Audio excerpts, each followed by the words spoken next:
Tonight, the Caribbean is on the edge because the United States and Venezuela, two countries that have hated each other for years now, are all of a sudden acting like they are minutes away from a showdown.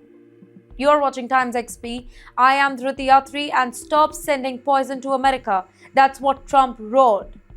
Donald Trump, he stood before the cameras and delivered a message that sounded less like a warning and more like a war cry. He said Venezuelan drug traffickers have been flooding the US with narcotics and that Washington has already blocked 85% of the shipments now, and then he added a line that sent shockwaves across the entire region. Sea routes are done. Next, we clean up the land.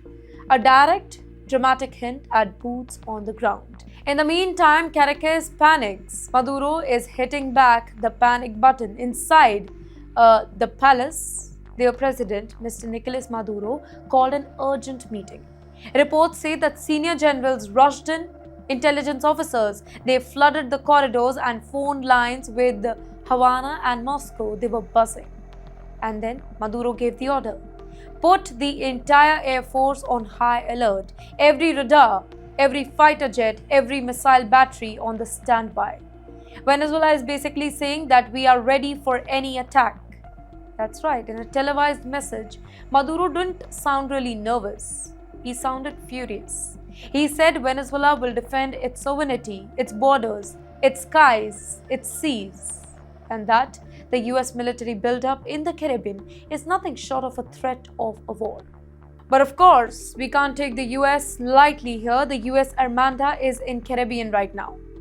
American ships, surveillance aircraft, and special units have been quietly expanding their presence near Venezuelan waters. Washington says that it's anti-drug operation, but Caracas says that it's a pre-invasion rehearsal. Neighbors are holding their breath. Again, picture this, a tense Caribbean night, warships glowing in the dark, jets on full standby, two leaders trading threats, one coastline heavily militarized. The world is watching, wondering that is the US really preparing to strike its own backyard? Is Venezuela ready for a fight that it cannot win? Most important question, is Trump really flexing, or is this beginning of a new military confrontation, the kind that Latin America has not seen in decades?